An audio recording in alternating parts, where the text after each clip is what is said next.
From the CyberHub bunker and studio, you're tuning in to the CyberHub Podcast. And now for your host and CISO, James Azar.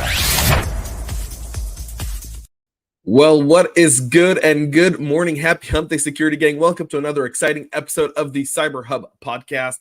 It's Wednesday, August 23rd, 2023, and it's our inaugural episode of Reaction Wednesday. And Reaction Wednesday, the final story of the day, will be a story I haven't read. One of you awesome listeners or viewers sent it over to us. We randomly picked it, put it up here. You can submit your stories either through LinkedIn on our LinkedIn page, through X, through our website at cyberhubpodcast.com. We'll grab these stories, try to share them on Tuesday, so we can get them on the Wednesday show. One story, live reaction. You don't know what I'm going to say. With that being said, we're live on Facebook, LinkedIn, YouTube, X. Someone had to remind me yesterday. Rumble and Twitch. Good morning, everyone tuning in. Thank y'all for being part of the program this morning. And now, without further ado, we've got a lot to talk about this morning. So join me as your hate mail of how come you don't have anything to drink with us for a coffee cup cheers. I've got a Celsius this morning. I do. I got myself a Celsius because I could get one of those in the evening, put it in the fridge in my hotel room, and then enjoy it with all of y'all this morning. So it's not an espresso, it's a Celsius, but we'll still stay coffee cup cheers, y'all. Also, because it's called, I can take a longer sip, which I appreciate because in the mornings, my espressos are typically very hot, which makes it kind of like small sip. You don't want to burn your tongue in the middle of a live podcast. What kind of person would do that? That would be comedy gold. With that being said, though, we'll start off with some very sad news from the great state of Mississippi, where one of the largest hospital systems in the state was forced to take several internal services offline after experiencing a major cyber attack that began last week. The Singing River Health System, which runs the Pascagoula Hospital, Ocean Springs Hospital, and Gulfport Hospital, as well as dozens of clinics and centers along the Gulf Coast in the state of Mississippi, which is about an hour away from New Orleans and Mobile, Alabama. Local news outlet WLOX first reported on Sunday that the hospital system detected unusual activity on its network and was working with law enforcement agencies to address the situation. In a statement on Monday's official confirmed that they were first forced to take certain internal systems offline due to a cyber attack. Downtime procedures remain in place as we continue to see patients. They're working very hard to provide a more definitive information regarding what systems will be available and when, and they're working around the clock to do that. In comments to Recorded Future, a hospital spokesperson declined to say if they were dealing with ransomware or if a ransom would eventually be paid. They would not elaborate on which federal law enforcement agencies were contacted and when systems will be back, and that's fine. I mean, at the end of the day, there's a few things to this story, and I'm going to, from a practitioner perspective, this is never good, right? Whenever we see hospitals and healthcare facilities impacted, you realize that. I think this is a double whammy, and I'll tell you why. If you've never been to the great state of Mississippi, and it really is one of the finest states our country has, from a people perspective, just the people that are so warm and unbelievable and just really, really nice people. Their also healthcare system is one of the worst in the country. And so when you take down one of their largest healthcare providers, you're really impacting the care that many people in Mississippi rely on. And I think that's the greater tragedy here. And I think that's where there's got to be kind of like you rank things. Yeah, I get New York, Los Angeles, major metro areas. You want to make sure they've got good security, but these places are prime targets. We saw that during COVID, and we still see it today, and their systems are offline. So our hearts are out to the folks over in Mississippi who are working on restoring the Singing River Health System. And hopefully you guys will be able to do that. And my personal hope is that there'll be no loss of life or permanent damage to any people who are sick, waiting for this to be taken care of. This obviously falls on the hands of these criminals who target these hospitals, which should, by the way, be kind of like a Cosa Nostra type of rule. No women, no children, don't hit hospitals, right? There's plenty of other businesses out there for you to do this on. A new Hiatus RIT malware is attacking and targeting the U.S. Defense Department and its entire apparatus. The Hiatus RIT malware campaign, which threat actors have targeted a server belonging to the U.S. Department of Defense in what many have described as a reconnaissance attack. This is a significant shift in tactics, seeing that attacks previously focused on organizations from Latin America and Europe being deployed to compromise business class Trade Deck Vigor VPN routers used by medium-sized businesses for remotely connecting to corporate networks.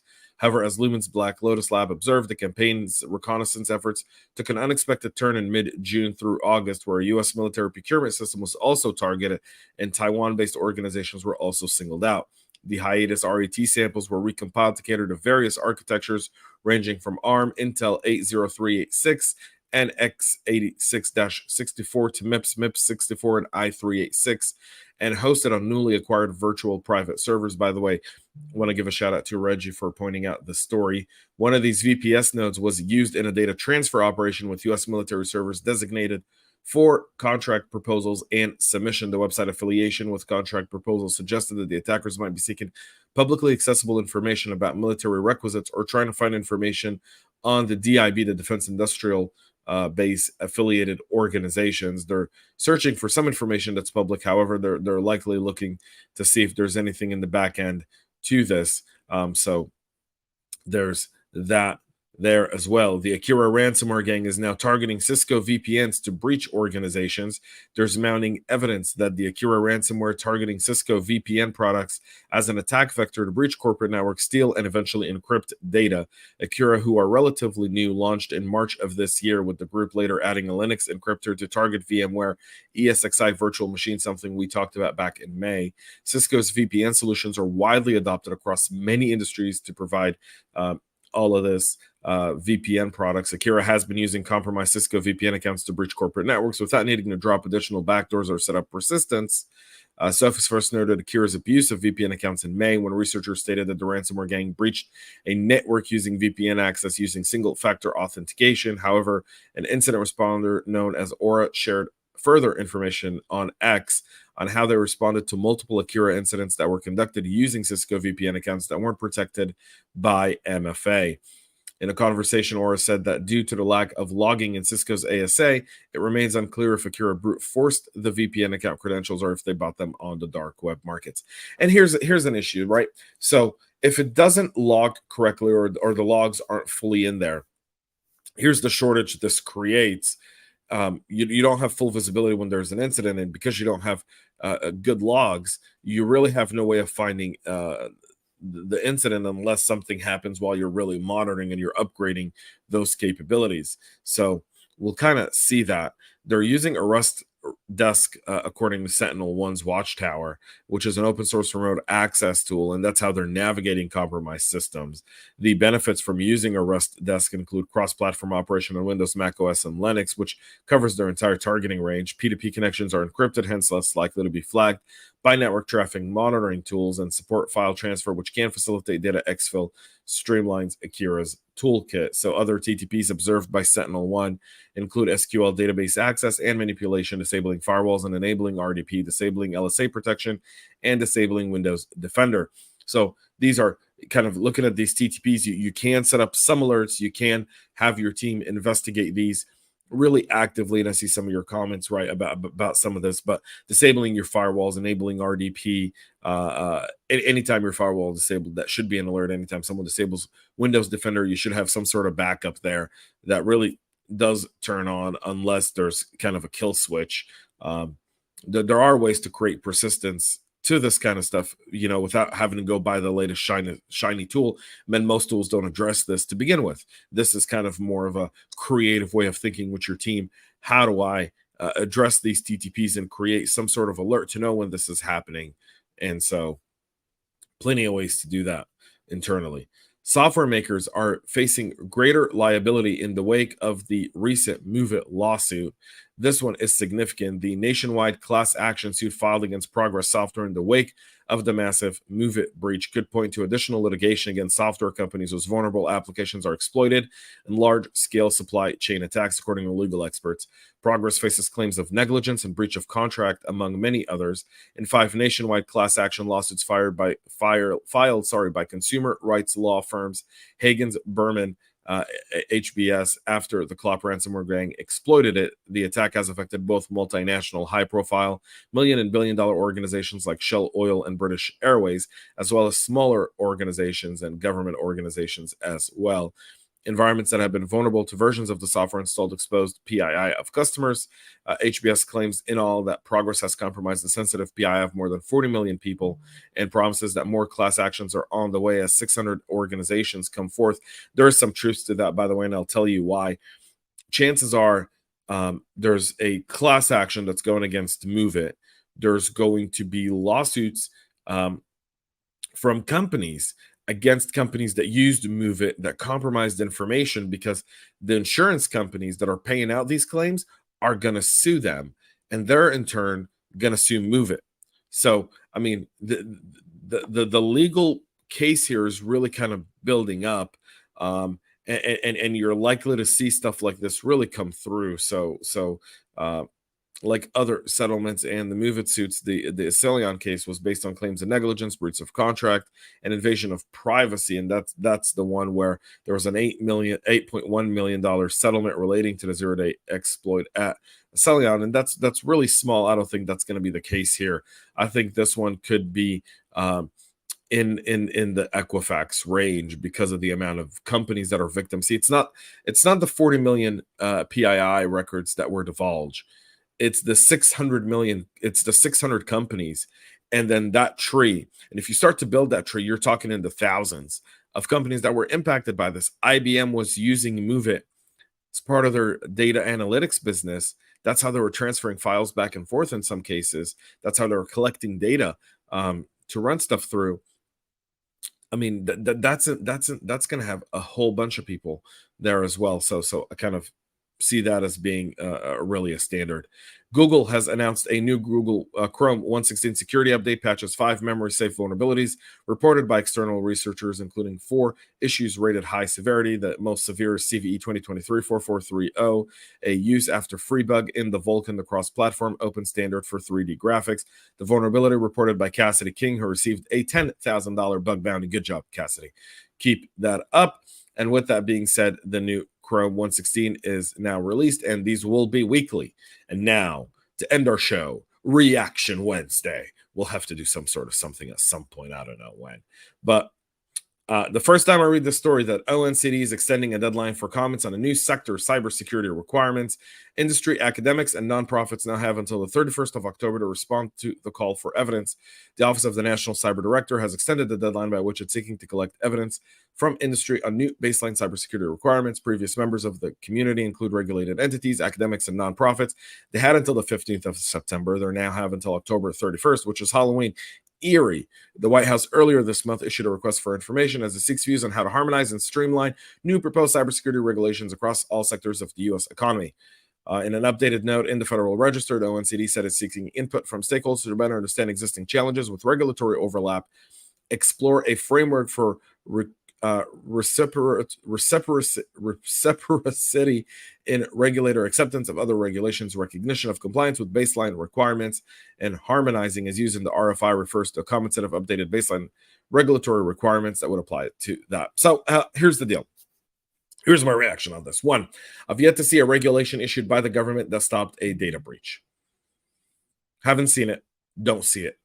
All I see these standards as being is more kind of trying to set a baseline. I think the government should set a baseline to the government agencies and then to its subsequent supply chain. I think the government should stay out of small business, and I think industries are better suited to regulate this. Meaning, if I'm in the financial industry, it's more likely that the gathering of CISOs from all the financial industry would result in a better shift towards harmonizing cybersecurity and information sharing between all of them and their respective ISACs to each other. all regulatory oversight tends to do is add a sort of either liability or exemption clause, which in most cases doesn't help. If you want to create a sort of partnership between private and public, then the idea is not to create regulatory standards, but rather to create partnership standards in cyber, because cyber is in everything. And so kind of like my thought on this, to be honest, is that's great that you're extending it, but your premise is flawed to begin with. And because it's a flawed premise, that regulatory and regulation is somehow going to solve cyber. It's not, it hasn't, and it won't. What's going to solve cyber is partnerships. And what's going to solve cyber is our ability to support our weakest links, are the small businesses that drive America. And so one great thing to do from the federal side would be to create a kind of fund per state that goes to the state team, right? Like every state should have a cybersecurity czar. You go to that cybersecurity czar, you give them some sort of federal grant, and in turn, they're reinforcing school districts and small businesses, and they're offering tools, even if, it's basic, XDR that some small businesses can put on their environment, or some sort of, 311 cyber helpline for some companies with a small incident response team that can help deal with, small business type cyber attacks. That's how you would create more, and I think a far more impacting piece to that. So that's just my humble opinion. You don't have to take me for that, but I just feel like that's probably going to be more beneficial than any sort of federal regulation that'll come through on companies. Because I feel like most companies, I know we have challenges in budgeting, but they don't want to get hacked. We're way over time this morning. But that's it for our show today. Thank you all for tuning in. Really appreciate it. We'll be back tomorrow with a whole lot more. Until then, have a great rest of your day. I'm going to enjoy the rest of my Celsius and stay cyber safe, y'all. We love feedback, so make sure to connect with us on social media and subscribe to our podcast on your favorite podcast listening platform.